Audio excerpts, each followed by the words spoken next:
Okay, so let's talk a little bit more about the party of prostitution, fascism, okay, and idle whores, sacred cows. But let's just end it on the plight of people that were the most vulnerable and the most impoverished in the country, that were on something like Ontario Work. So this is the most residual form of welfare that the state provides, the Ontario government provides, and this one only offered, much like disability recipients, but only received $500 per month for shelter. Now the difference is that for the longest time, that was pretty much mostly all that Ontario Works recipients got. People on disabilities say disability benefits would also get a chunk aside from the $500 for the rest of their expenses. OW people, pretty much that's about all they got, was $500 a month. Okay? And that meant that most places that were renting did not offer accommodation that was in any way affordable to them. It just simply wasn't affordable. So that meant that these people would not be able to secure a place to stay, and that meant, because they were unable to secure a place to stay and they didn't have a fixed address in any way that could receive any kind of a payment or a check or anything like that, that they didn't even qualify for the $500 a month that they were offering, because in order to qualify you needed to have a fixed address. So you go to get the fixed address in order to get the check, but you couldn't afford the place, so you couldn't get the check, and because you didn't have the place, you couldn't get the check, so you ended up with $0, okay? No help. You want to talk about betrayal of patriots? These are people who went to school, who got on the program. They never had a day in their life where they could have been out in nature, making any kind of a living for themselves, any kind of survival effort. These are people who got on the government program. They followed the patriotic plan.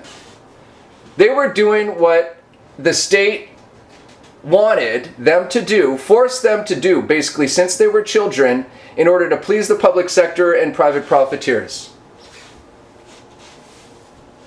So that means that after all of that, they were cast out onto the street to die with no recourse. Anything that looked like real recourse was a lie. It just simply was a lie. They had been cast into a program that was designed to leave them stymied and snookered, so that the only outcome for them was death.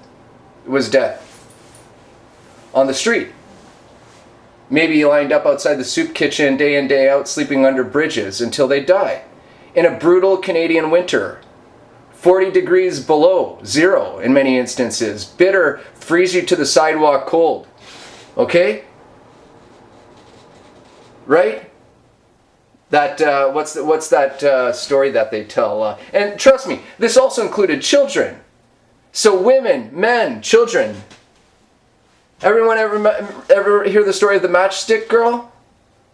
Freeze to death outside. Everyone watched her. She's selling little matchsticks to everyone, selling matchsticks to people. That shit's happening in this country. Still is happening in this country. Winter's setting in, and there is a small tent encampment in and around here. A little tent city arising. It's November. We're about moving into December, moving into quite possibly a brutal Canadian winter. What do they got? Do they have anything? They probably don't even get $500 a month. They got fucking nothing. How are they surviving? Now, keep in mind also that they used to have something like, almost like sort of low-rent welfare bordellos. A couple of which were just leveled recently. They were just bulldozed to the ground, okay?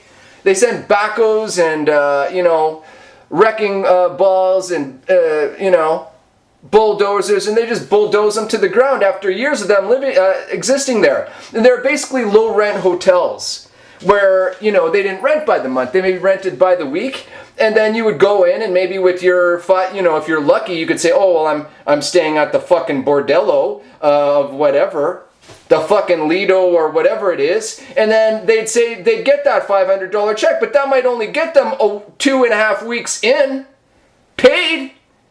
That's the full $500 check gone just to get them off the street, get themselves off the street. In the summer, they might forego that and sleep outside and maybe favor having some food or some shit. So they got their, what are they probably going to do when they got their 2.5 weeks in the fucking bordello?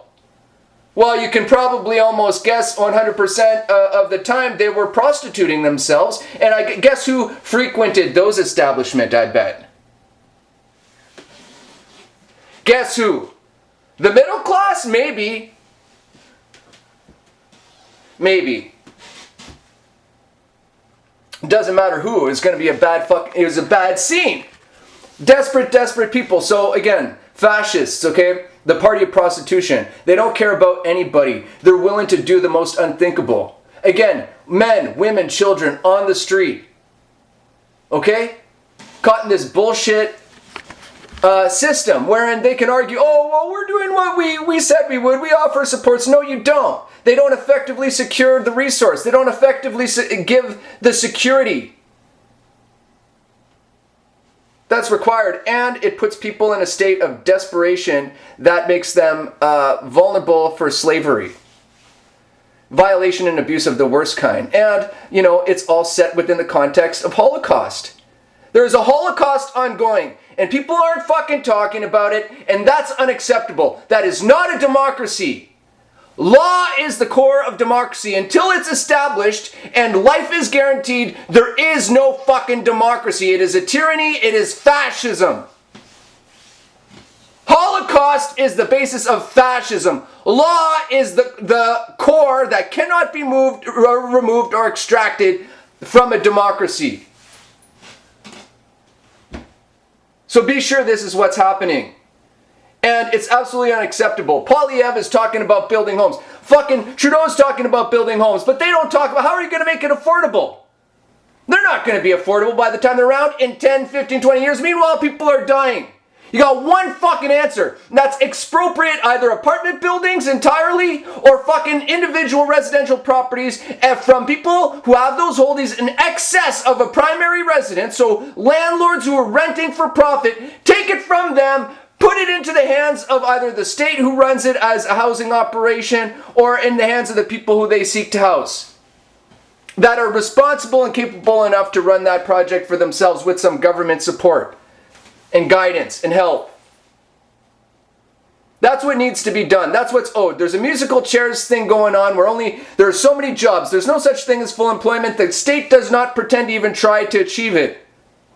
That means some of our good friends and patriots who we went to school with, got on the same program of us, is going to be fucking left doomed to die on the street. And that's unacceptable. They deserve an apartment. They deserve some fucking welfare so that they can eat their fucking cans of beans and survive into old age like we do, like it or not. Maybe one day they'll get a job later and work with us. Maybe they fucking won't.